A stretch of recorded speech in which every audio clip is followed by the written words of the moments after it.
Bonjour à tous et merci beaucoup d'être venus. Comme Madame Catherine, merci d'être ici avec nous. Et c'est un grand plaisir pour moi de vous introduire à notre invitée. Elle est professeure émérite dans l'Université de Paris-Sorbonne et à la Paris School of Economics, où elle est également chère pour réussir la transition énergétique. Elle est une grande figure dans l'économie environnementale en France, membre du Haut Conseil pour le climat, du Conseil d'analyse économique et aussi du Conseil économique pour le développement durable. Merci beaucoup d'être ici avec nous.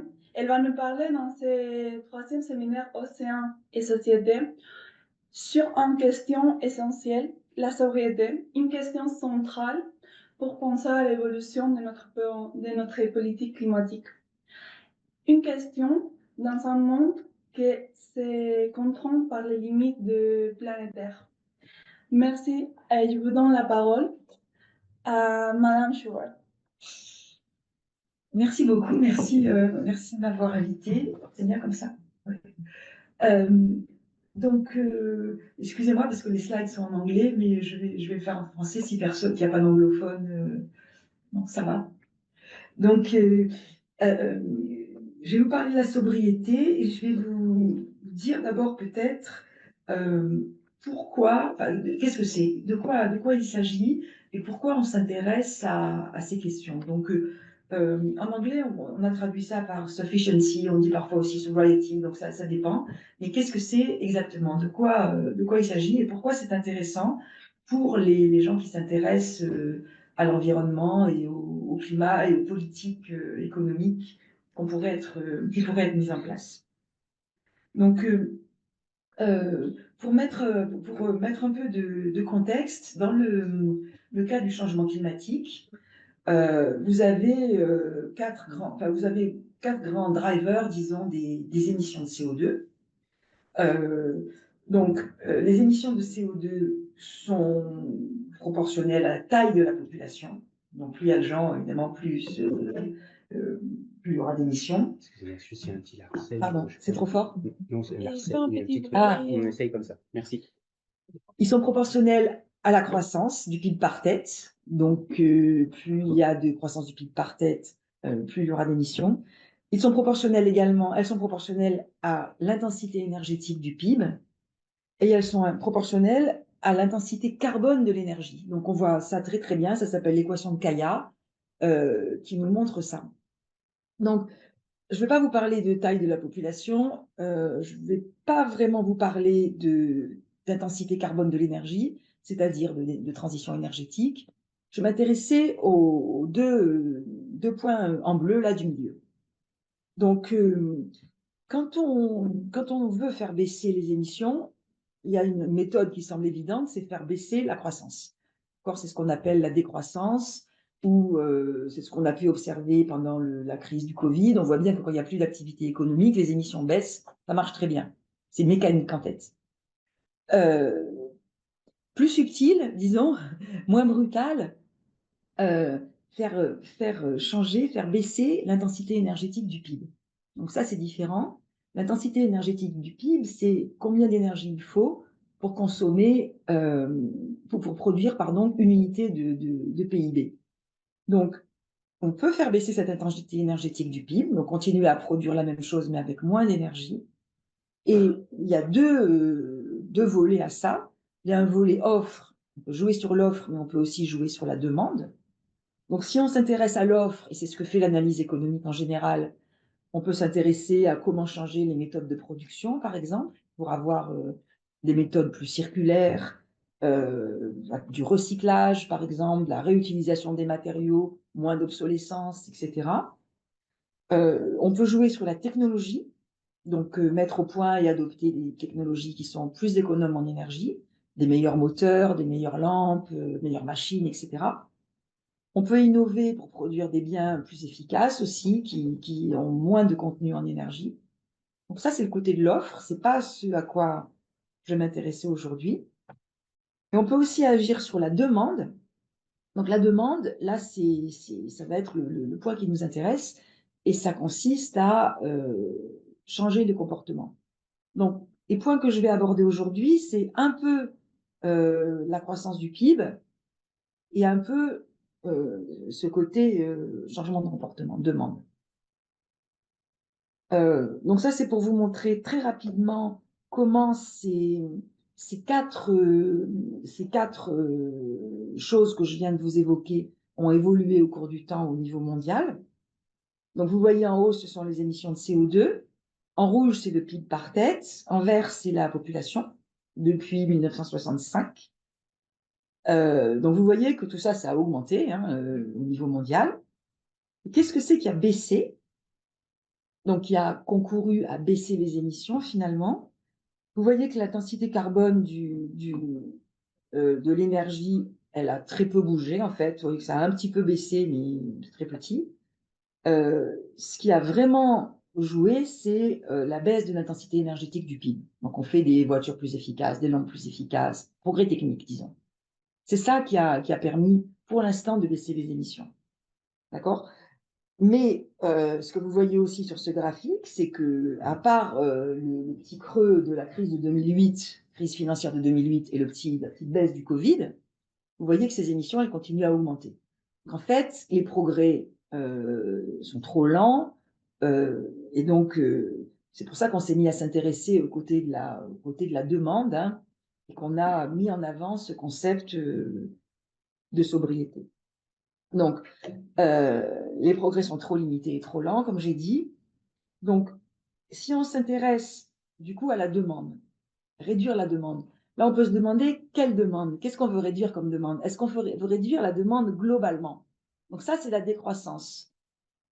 Mais c'est peut-être pas ça qu'on veut, on n'a peut-être pas besoin quand même de faire ça. On peut peut-être juste réduire la demande de biens intensifs en énergie carbonée.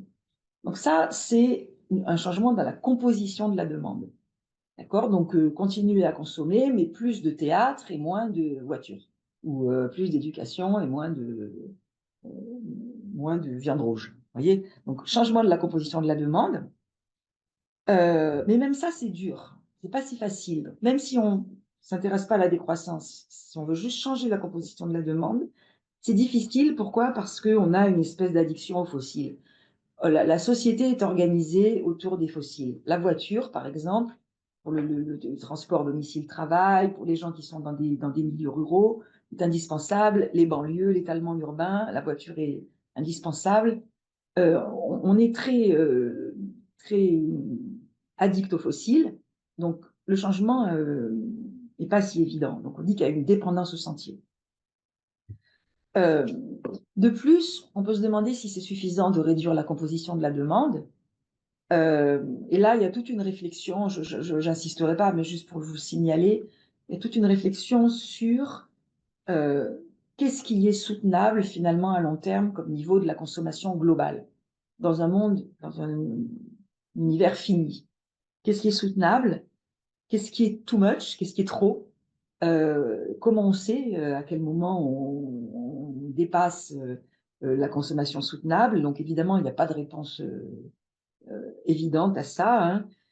Donc il y a beaucoup de discussions, beaucoup de papiers qui s'intéressent à ça. J'y reviendrai un peu à la fin.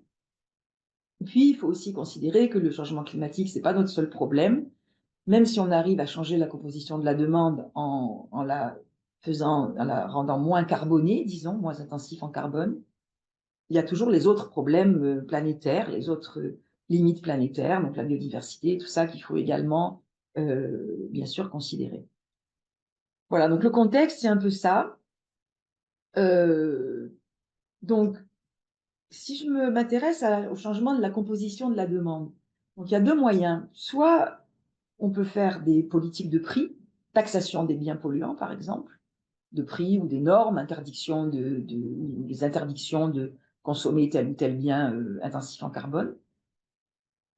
Soit ça peut être volontaire.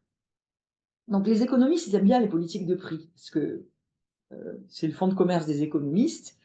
Ceci dit, il y a des problèmes d'acceptabilité. On a bien vu en France avec la taxe carbone, il y a des problèmes associés aux politiques de prix. C'est pourquoi, dans le discours politique, cette notion de sobriété est apparue. au moment de la crise du gaz, il y a eu le ministre Bruno Le Maire qui est allé à la télé pour dire aux gens qu'il fallait qu'il fallait acheter des cols roulés et réduire la température à la maison à 19 degrés, etc., etc. Donc, appel à la sobriété. Donc, c'est comme ça que je vais définir la sobriété.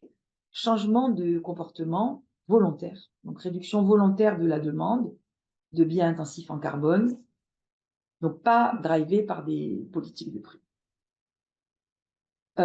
Donc, je vais vous parler de ça en 2 temps. D'abord sur le plan des changements de comportement individuels, puis ensuite l'idée qu'il y a dans tout ça une dimension sociale.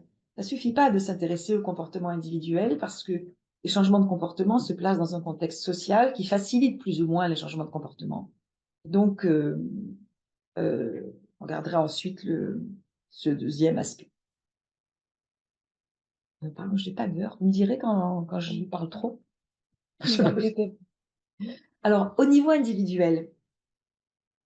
Donc, au niveau individuel, sur les changements de comportement. Donc, dans un des rapports récents de l'Agence internationale de l'énergie, en 2021, qui fait des projections sur ce qui pourrait se passer pour atteindre zéro émission nette en 2050, ils disent que la sobriété sera un déterminant important de l'atteinte de nos objectifs climatiques.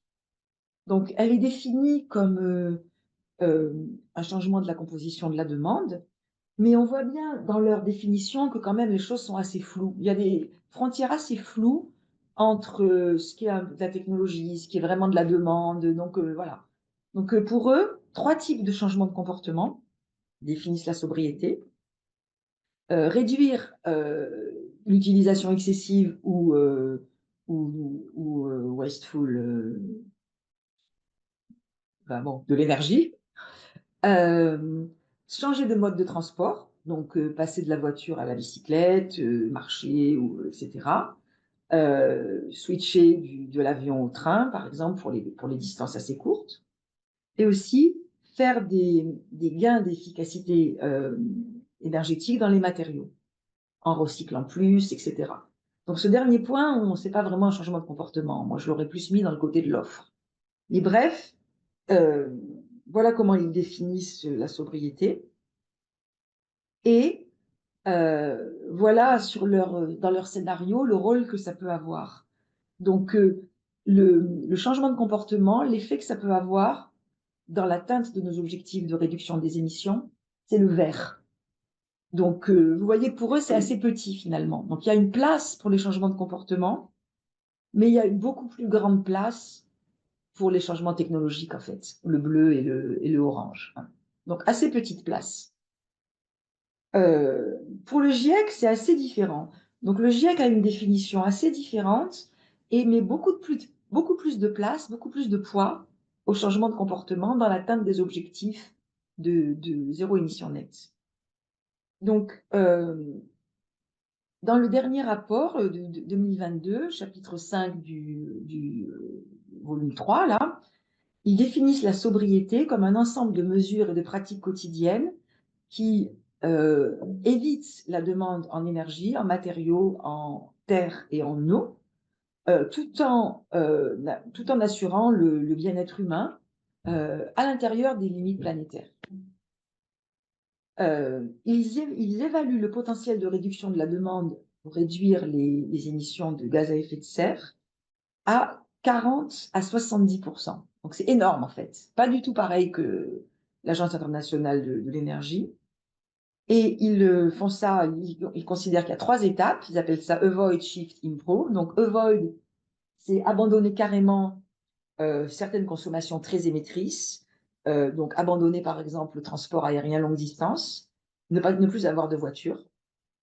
Shift, c'est adopter des modes de consommation moins intensifs en énergie, par exemple rouler en vélo ou bien devenir végétarien. Et Improve, c'est changer les équipements. Donc, par exemple, adopter une pompe à chaleur, un véhicule électrique, etc. Et donc, ils considèrent que le potentiel de ces 3 choses-là est très important. Donc, il y a manifestement un débat dans le dans les travaux de ces institutions sur le potentiel réel. C'est vrai que c'est assez difficile à estimer de façon précise. Les définitions ne se recouvrent pas complètement. Mais en fait, il y a quand même un truc dont on peut être certain, c'est qu'il y a une place pour les changements de comportement, même si on ne sait pas très bien évaluer son ampleur. Alors, si j'essaye de vous faire, alors je ne vais pas vous donner d'équation, mais juste un petit schéma, j'essaye de réfléchir à comment on peut modéliser les changements de comportement. En fait, si vous faites de l'économie de base, hein, la micro de base, ici, j'ai représenté un choix de consommation entre deux biens. T, c'est le clean en abscisse, D, c'est le dirty en ordonnée. Donc, vous avez deux types de biens, propres et sales. Vous avez une contrainte budgétaire, c'est la droite. Et vous avez donc des courbes d'iso-utilité, donc des combinaisons de la consommation de ces deux biens qui vous donnent la même utilité. Et en fait, une politique de prix, donc une taxation par exemple des biens sales, des biens dirty, qu'est-ce que ça fait? Ça fait pivoter la contrainte budgétaire qui passe donc de la droite noire à la droite bleue. Et donc ça va faire changer l'optimum, ça va faire baisser la consommation de biens sales. Tandis qu'une politique, pas une politique, mais un changement de comportement, ça laisse la contrainte budgétaire intacte, mais ça fait pivoter la courbe d'utilité. Et au final, donc, on va se trouver dans une autre position. Donc, c'est très différent, en fait. Ça ne correspond pas au même mécanisme, hein, un changement de comportement ou une politique de prix. Donc, ça vaut le coup de regarder ça en détail, évidemment, hein, quelles vont être les conséquences de l'une ou l'autre de ces politiques. Bon, je n'ai pas le temps de faire ça ici, mais on peut examiner donc l'effet de ces deux choses sur les, la consommation de biens sales qu'on aura in fine. Bon, ça, c'est pas très subtil, hein, c'est juste micro-élémentaire. Mais changement de comportement, ça peut être plus complexe. Voilà. Donc, il y a plusieurs types de chocs de préférence, disons, qui peuvent inclure des changements de comportement intéressants pour ce qui nous intéresse là, pour la sobriété. Par exemple, la baisse de la préférence pour la diversité. Donc, pensez, par exemple, l'exemple que j'aime bien, c'est l'exemple de l'ultra fast fashion. Vous voyez tout ce que c'est ultra fast fashion, Shein. Shein, 5000 nouveaux modèles de vêtements par jour. Ces vêtements sont portés 2 fois en moyenne. Le jean est à 5 euros, c'est porté 2 fois. Et après, ça finit en tas de déchets en Afrique. En fait, c'est ça, Shein, hein, les ultra fast fashion. Bon, vous voyez bien que c'est pas du tout soutenable. Et ça, pourquoi les gens achètent ça? Ben, il y a un élément de prix, bien sûr, parce que c'est pas cher. Il y a aussi un élément de goût pour la diversité. On aime bien changer de vêtements tout le temps. C'est pas moi, mais bon, c'est certain. Donc, un changement de comportement possible, c'est de passer à une préférence pour la qualité. Donc, acheter des biens de bonne qualité, plus cher, mais beaucoup, beaucoup moins souvent, évidemment, pour s'y retrouver au point de vue du budget. Bon, pourquoi il pourrait se passer des choses comme ça? Ça reste à. Vous avez peut-être vu, il y a un an ou 2 ans, il y a eu une publicité de l'ADEME comme ça à la télé. C'est une personne qui va dans un magasin pour acheter un polo. Et le vendeur lui dit, ah ben non, votre polo, il est très bien. Pourquoi vous en voulez un nouveau? Et le gouvernement avait fait retirer cette publicité. Voilà, ben c'est ce type d'idée-là. Accroître la préférence pour le loisir. Après tout, vous avez envie de moins travailler, ça vous gêne pas de gagner un peu moins d'argent, vous allez consommer un peu moins, vous allez adopter des comportements plus sobres. Bon, c'est un changement de comportement possible. Changement dans la composition de l'offre de travail. Ça veut dire quoi? Ça veut dire que c'est tous les jeunes là qui sortent des grandes écoles qui veulent plus aller travailler chez Total. Vous voyez, qui veulent un travail qui se fait dans des entreprises respectueuses de l'environnement, par exemple. Voilà. Tout ça, c'est des changements de comportement qui peuvent concourir qui concourent à avoir des comportements plus sobres. Il y a sûrement d'autres choses qu'on pourrait envisager. Donc, c'est intéressant d'étudier toutes ces choses-là, hein. L'économie a les moyens de faire ça. Donc, voilà. le seul problème, c'est que tout ça, ça ne dit pas comment ces changements vont être initiés. Pourquoi? Quelle est la cause? Pourquoi finalement est-ce qu'il y a des gens qui décideraient de moins travailler ou bien d'arrêter d'acheter beaucoup de vêtements et de privilégier la qualité ou de plus aimer les biens carbonés? Pourquoi? Et ça on ne le sait pas. Alors, donc c'est ce que je veux rapidement regarder maintenant. Donc, ces changements de comportement, qu'est-ce qu'on trouve dans la littérature comme raison qui pourrait les provoquer, comme déclencheur, disons? Alors, évidemment, il y a l'information, donc éducation, campagne d'information, aussi, par exemple, des labels pour indiquer l'intensité en carbone des produits ou des choses comme ça. Les nudges, la pub, donc, par exemple, limiter la publicité pour tel ou tel type de choses qu'on juge mauvais, ou les influenceurs dans les réseaux sociaux, ou j'en sais rien, enfin, tous ces moyens d'influencer les gens, hein, par les médias, etc. Le changement dans l'état d'esprit de votre groupe de référence. Donc, si vos amis deviennent tous végétariens, peut-être vous allez aussi vous dire, ah ok, ben moi aussi. Ou si, par exemple, dans votre groupe social de référence, il se produit la honte de l'avion, là, comme chez les jeunes Suédois, peut-être vous allez arrêter de prendre l'avion.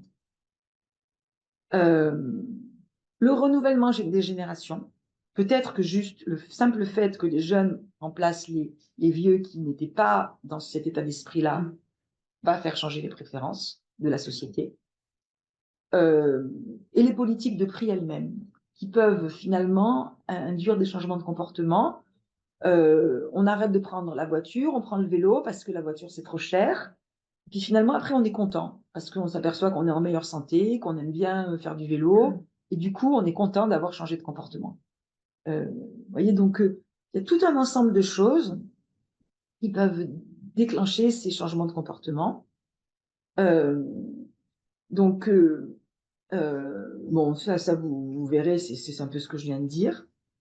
Donc, pour les regarder un peu plus en détail, ce qu'on peut se demander, c'est qu'est-ce qui est efficace? Si je reviens sur l'information, donc par exemple les labels. Donc les labels qui indiquent l'empreinte carbone de la consommation. Donc il y a beaucoup de littérature là-dessus. J'en ai cité un petit peu. La littérature, par exemple, sur les labels d'efficacité énergétique. Soit sur les appareils électroménagers, par exemple, ou même sur les appartements, les maisons. Tous ces labels d'efficacité énergétique. Donc c'est de l'information qu'on vous dit, qu'on vous procure. Et en fait, dans la littérature, on ne trouve pas d'effet énorme, en fait. Donc, c'est pas très concluant que ça provoque vraiment des changements de comportement, ce type d'information. Il y a des papiers qui trouvent que ça marche, d'autres non. Enfin, c'est pas extrêmement concluant. Il peut y avoir des applis sur les téléphones portables, méthodes plus modernes, par exemple, genre Nutri-Score ou choses comme ça, mais pour le contenu en carbone. Ça peut potentiellement avoir un impact. Bon, il y a les campagnes d'information du gouvernement. En tout cas, ce qui est très clair quand on regarde toute cette littérature sur l'information procurée aux consommateurs pour leur faire changer de comportement, c'est qu'on voit que ce qui est crucial, c'est la confiance. Il faut que la qualité de l'information soit bonne, que les gens aient confiance dans ce qu'on leur raconte. Sinon, s'ils soupçonnent que c'est du greenwashing, ou ça va jamais marcher, quoi. Donc clairement, il faut une information fiable, certifiée, dans laquelle on puisse avoir confiance pour que ça déclenche des choses. C'est des premiers points. Les nudges, donc vous savez tous ce que c'est les nudges, c'est censé corriger des biais cognitifs. Les gens ont des biais cognitifs, rationalité limitée, une attention limitée, enfin bon, des tas de biais cognitifs, hein. Et donc, les incitations non monétaires sous forme de nudge sont censées réduire ces biais cognitifs. Donc, c'est bien, enfin, les hommes politiques, ceux qui font la politique économique aiment bien ça, parce que ça coûte rien, c'est gratuit, et personne ne se fâche, c'est pas comme une taxe. Donc, tout le monde trouve ça sympa comme instrument de politique économique. En revanche, l'évidence dans la littérature sur l'effet de ces nudges est assez, de nouveau, assez pas très conclusive en fait. Et ce qui ressort, c'est que même quand il y a un effet, souvent cet effet n'est pas permanent. C'est-à-dire que les agents réagissent un petit peu de temps au nudge et puis après ils oublient et puis ils refont comme ils faisaient avant, quoi. Donc voilà, donc c'est pas non plus la panacée pour les changements de comportement. Les interactions avec les politiques de prix. Alors ça, c'est assez intéressant. Il y a une littérature sur est-ce que quand on accepte de changer son comportement, est-ce que ça indique qu'on va aussi accepter des politiques de prix, des taxes, ou est-ce qu'au contraire, c'est l'inverse? Par exemple, je décide de devenir végétarien, je mange plus de viande. Est-ce que ça veut dire que je suis très sensible à l'environnement et que donc quand le gouvernement va mettre en place une taxe carbone, je vais être d'accord? Ou est-ce qu'au contraire, je vais me dire, ah ben ça va, ça suffit, j'ai déjà fait un effort, je mange plus de viande, ne venez plus m'embêter avec votre taxe. Vous voyez, donc c'est le débat sur la motivation extrinsèque et la motivation intrinsèque, c'est assez compliqué. Et donc, de nouveau, la littérature est assez mixte, mais quand même, elle semble dire que les personnes qui font des actions volontaires en faveur de l'environnement, du coup, ne veulent plus qu'on les embête avec des politiques publiques, comme des taxes. Ils pensent qu'ils en ont fait assez et c'est bon, ça suffit, quoi. Voyez, donc, mais là encore, il y a de nouveau des travaux à faire. Il y a vraiment un champ de travaux intéressants à faire pour vérifier ce type de choses. Ensuite, un aspect très important qu'on regarde, qu'on voit aussi dans la littérature, c'est les habitudes et les effets de cohorte. Ça, c'est c'est en lien évidemment avec l'âge. Si vous êtes assez vieux, vous avez été élevé dans un monde où la voiture, c'était un truc super, ça nous permettait d'aller partout, de bouger, l'avion aussi, c'était des facteurs de liberté, voir le monde, se promener et tout. Bon. Et quand vous êtes vieux, bah, vous restez dans cet état d'esprit-là. Donc ça, ça s'appelle l'effet de cicatrice. Et donc, on a tendance à avoir formé des habitudes dans notre enfance, dans notre jeunesse, qu'on garde en fait après, et qui sont vraiment très difficiles à changer. En revanche, quand vous êtes jeune, que vous naissez dans un monde différent, vous aurez des habitudes différentes. Et donc peut-être que du coup, ce sera un moyen cool, ce sera beaucoup plus facile, évidemment, d'adopter ces comportements différents. Donc ça, c'est important. Ceci dit, donc il y a assez peu d'études là-dessus. La question, c'est est-ce que le renouvellement des générations, finalement, sera suffisant pour assurer l'adoption de comportements plus sobres. Alors, il y a un papier, qui est ce papier de Chancel, là, qui ne trouve pas, en fait, que les générations plus jeunes ont globalement des comportements plus environmental friendly, plus favorables à l'environnement que les générations les plus âgées. Mais ceci dit, il y a beaucoup de difficultés économétriques pour estimer ce type de choses. Donc, pour séparer les effets d'âge, de cohorte, de période, c'est assez compliqué. Donc, là aussi, la littérature n'est pas très fixée, mais il n'y a pas d'évidence monstrueuse pour dire que vos générations à vous vont être plus favorables à l'environnement dans leur comportement que la mienne. En particulier, évidemment, vos générations, les générations jeunes, ont à leur disposition des choses qui sont beaucoup plus intensives en énergie que ce qu'on avait à mon époque à moi, les data centers et tout ça. Bon, voilà. Donc, voilà. Donc, je peux me dire l'heure? Je laisse. 13h37. Ah, ben ça va. Donc, du coup, voilà. Au niveau individuel, donc c'est une littérature qui est assez émergente. On n'est pas encore, il n'y a pas de grande théorie, disons, qui pourrait expliquer de façon convaincante l'ensemble des choses qui déclenchent des changements de comportement dans un sens plus favorable à l'environnement. Mais il y a quand même des travaux qui commencent il y a quand même de plus en plus de travaux. Bon, sur les nudges, il y a longtemps qu'il y a des travaux, mais sur les autres dimensions que que j'ai indiquées, il commence à y avoir des travaux de plus en plus nombreux. Bon, maintenant, il ne faut pas du tout négliger la dimension sociale, parce que l'homo economicus qui prendrait ses décisions en maximisant son utilité sous contrainte budgétaire sans prendre en compte le contexte social dans lequel il vit, en fait, c'est pas comme ça que ça se passe. Donc, il faut absolument, si on veut vraiment comprendre comment peuvent se déclencher les changements de comportement, réfléchir au contexte social. Donc, dans le rapport du GIEC, le même que j'ai cité tout à l'heure, ils insistent beaucoup là-dessus. Ils insistent beaucoup sur le fait que les réductions de demandes pour les biens carbonés volontaires peuvent seulement prendre place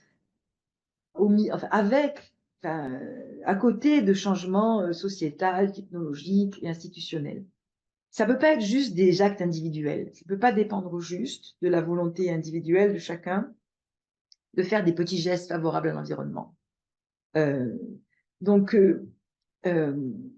ils insistent aussi beaucoup sur le fait que, à côté du fait que, bien sûr, il faut adapter les infrastructures et il faut des changements de normes sociales pour que ces changements de comportement apparaissent, ils insistent beaucoup aussi sur le fait que pour eux, c'est inséparable de la réduction des inégalités.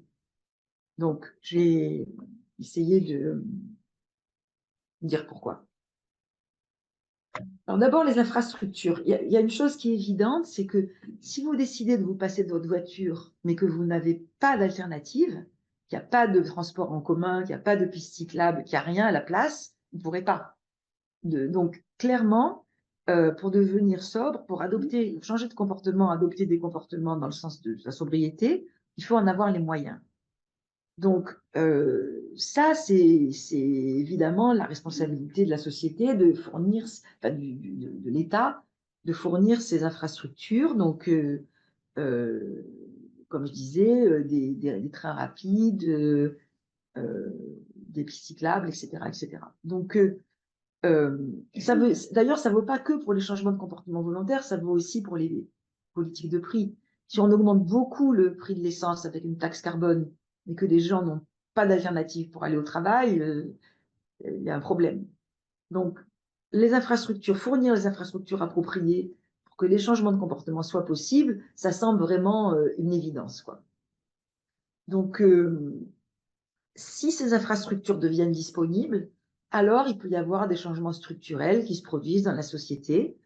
Donc, par exemple,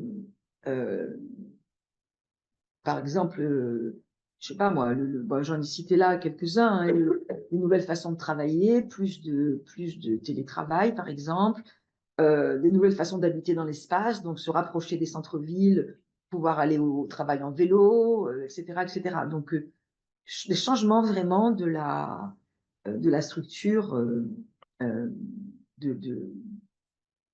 la ville, comment on travaille, etc., etc.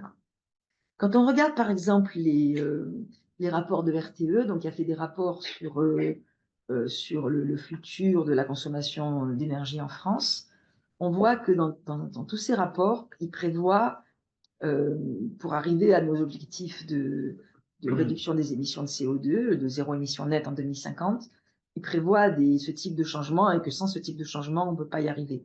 Densification des villes, les gens qui habitent dans des logements plus petits, on en parlait tout à l'heure, moins de distance travail-maison, etc., etc. Donc, voilà. Donc, ça, c'est un point central. Deuxième point central, les normes sociales. Alors, les normes sociales, c'est un point central, mais très complexe. Donc, comment est-ce que les comportements peuvent changer? Ils peuvent changer si les normes de la société, les normes sociales changent ou les normes culturelles changent. Pensez par exemple à l'alimentation.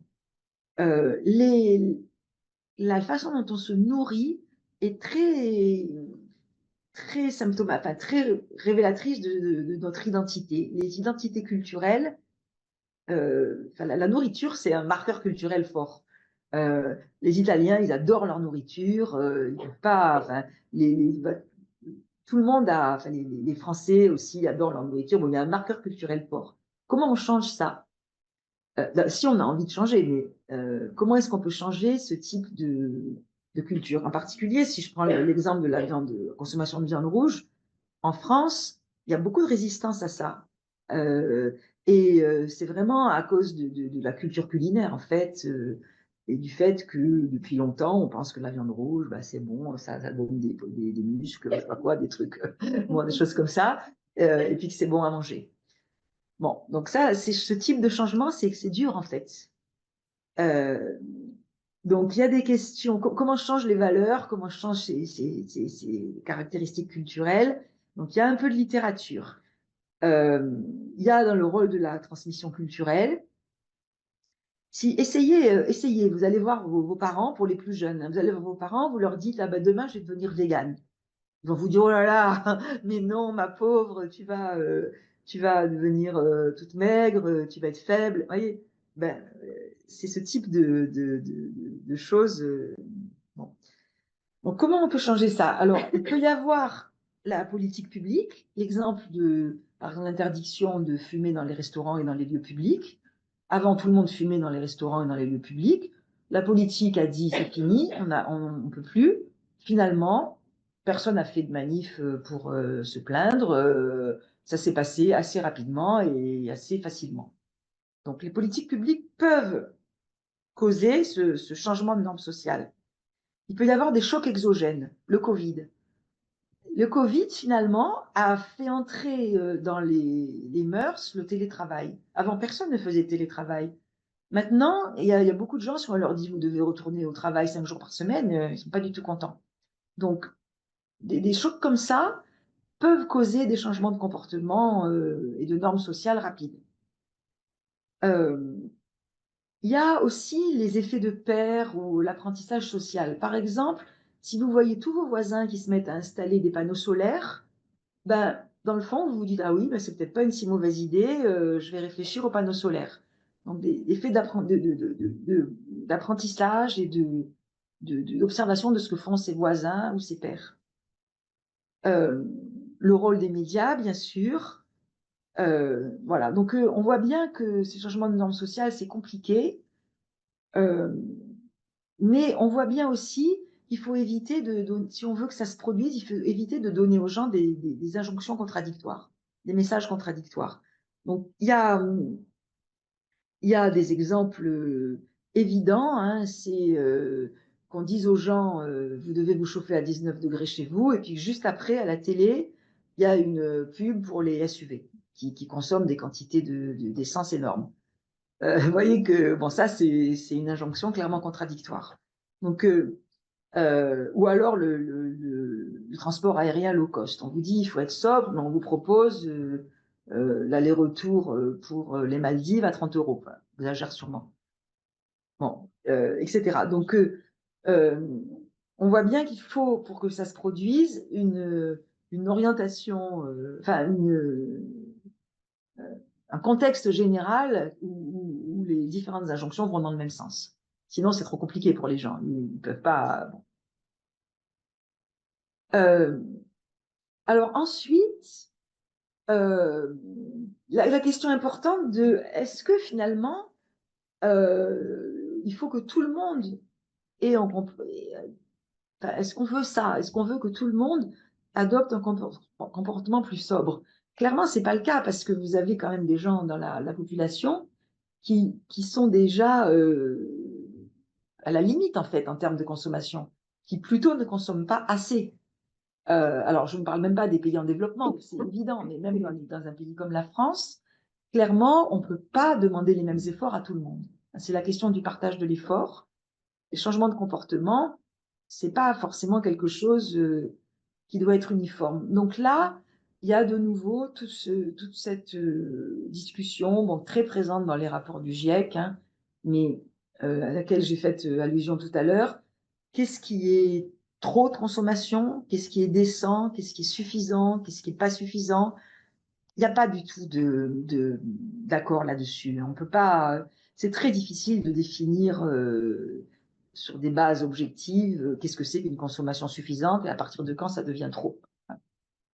Par exemple, pensez à Jean-Marc Jancovici. Vous connaissez sûrement Jean-Marc Jancovici. Il a dit l'année dernière, il faut limiter les vols d'avion à trois par an, 3 par vie, par personne. 3. Comment il est arrivé à 3 par vie, dans une vie? Voilà, donc on peut discuter 100 ans hein, sur ça. Qu'est-ce que c'est? Pourquoi 3? Voilà, donc toutes ces discussions sur qu'est-ce qui est trop, qu'est-ce qui est pas assez, sont compliquées. Je voulais quand même les évoquer et puis donc souligner effectivement que ces comportements de sobriété, il y a certaines personnes pour lesquelles on va pas leur demander de changer de comportement, quoi. Donc ça, ça vient de l'UNEP. Ça montre, pour continuer dans le même sens, ça montre au niveau mondial, dans le graphique de droite, c'est les émissions de carbone par personne en moyenne, en tonnes de CO2 par personne en 2015. Et donc, au niveau mondial, hein, donc toute la population mondiale. Et donc, vous voyez que le rouge, c'est les top 1% income earners, donc les 1% de la population qui a les revenus les plus élevés. Donc, ensuite, vous avez en bleu les top 10%, donc les 10%. Et puis ensuite, après, vous avez 40%, et puis ensuite, le bottom, 50%. Donc, en tout petit, là, c'est la dernière moitié de la population. Vous voyez que sans rentrer dans les détails exactement, hein, vous voyez que les différences sont colossales, en fait. Donc, il y a des différences colossales d'émissions. Donc là, c'est au niveau mondial. Donc, c'est pas pour la France, c'est au niveau mondial. Donc, très clairement, les gens qui sont dans le bottom 50%, on voit pas trop comment on pourrait leur demander de faire des efforts en termes de sobriété. Donc, vous avez un petit peu le même constat à droite sur les émissions par groupe de population. Donc, ça m'amène au point suivant, qui est, finalement, est-ce que la bonne idée, ce serait pas de demander au rouge, là, de changer de comportement? Finalement, est-ce que ça suffirait pas que les gens qui sont dans cette barre rouge changent de comportement et adoptent des comportements plus sobres? Donc, c'est le point suivant. Donc, il se trouve que moi, je suis dans un labo où il y a à côté le World Inequality Lab. Donc, Piketty, Chancel et compagnie. Vous avez peut-être entendu parler. Donc, eux, c'est ça, c'est leur idée. Donc, il dit qu'en fait, il suffirait de cibler les politiques climatiques et de demander des efforts aux super riches. Okay. Donc, bon, le constat que j'ai indiqué là, c'est la même chose que ce qui est sur le graphique. Hein, donc, évidemment, contrôler les émissions des super riches est essentiel. Simplement, si on regarde de près les chiffres, on s'aperçoit que ça ne suffira pas, en fait. Ça ne suffira pas, que pour rester dans un budget carbone correspondant à la cible de ne pas augmenter la température de plus de 2 degrés, ça ne suffit pas de cibler les super riches. Et en plus, il y a une question très fondamentale qui se pose là sur les inégalités, c'est-à-dire que quand on parle de réduire les inégalités, est-ce qu'on veut baisser les riches ou est-ce qu'on veut augmenter les pauvres? Vous voyez, c'est pas du tout pareil. Si la baisse de la consommation se fait par la baisse des émissions des riches, c'est pas du tout pareil que si la baisse des inégalités se fait par l'augmentation de la consommation des pauvres, qui, elle, va augmenter les émissions de CO2. Donc, c'est très compliqué, cette affaire. Mais bref, au final, donc, ça ne suffira pas. il faut que davantage de gens, et en particulier tout le monde, quasiment tout le monde dans les pays riches, contribuent. Mais il y a un point quand même que je veux insister, sur lequel je veux insister, c'est la dimension symbolique. Donc, les injonctions à la sobriété, pour vous dire ce que je veux dire là, rappelez-vous, donc, quand Bruno Le Maire a dit au moment de la crise du gaz russe, a dit à la télé, il faut chauffer à 19 degrés. Alors là, il y a eu dans les journaux un déchaînement à propos des jets privés. Des gens qui disaient, chauffer à 19 degrés chez moi, et puis tous ces gens-là, ils se promènent en jet privé, ça va pas, il y a un problème. Donc ça, c'est la dimension symbolique, la consommation symbolique des gens les plus riches. Donc, même si on sait que ça ne va pas suffire de cibler les émissions des plus riches, on se dit quand même que du point de vue symbolique, compliqué de faire appel à la sobriété de la population, tout en ayant à côté des consommations ostentatoires très énergivores de la fraction la plus riche de la population. Voilà. Donc, c'est un problème compliqué. C'est pourquoi, quand même, je pense que c'est vrai que ça risque de mieux marcher, de réfléchir en termes de sobriété ou d'essayer d'inciter les populations à avoir des comportements plus sobres en matière de consommation de biens carbonés, etc. Ça risque de mieux marcher, en effet, dans un contexte de réduction des inégalités. Maintenant, pour conclure, le problème, c'est que si on attend la réduction des inégalités pour faire de la politique climatique, on risque d'attendre longtemps. C'est ça mon point. Vous voyez, donc c'est ça que je voulais dire pour conclure. Je pense finalement que demander aux gens de changer volontairement leur comportement, ça ne peut pas être réellement un substitut à des politiques climatiques ambitieuses pour assurer les baisses nécessaires de la demande de biens carbonés pour atteindre les résultats, enfin, les objectifs climatiques, parce que si on attend que ça se produise, ça sera trop tard. On n'a pas le temps, en fait. On n'a pas le temps de résoudre les problèmes dans l'ordre. Un, on essaye de baisser les inégalités, et deux, on dit aux gens, bon, maintenant, OK, vous pouvez être plus sobre.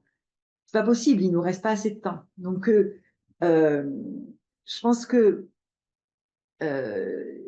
ça va avec, qu'en fait, les injonctions à la sobriété, ça peut pas être des substituts aux politiques climatiques. Je pense qu'il faut attaquer tous ces fronts-là en même temps. Des policies mixtes, il faut qu'elles aient lieu dans un contexte de réduction des inégalités, bien sûr, mais que la sobriété ne peut pas faire le travail toute seule, quoi. Que je pense que ça suffira pas. Voilà en gros ce que je voulais vous dire. Merci.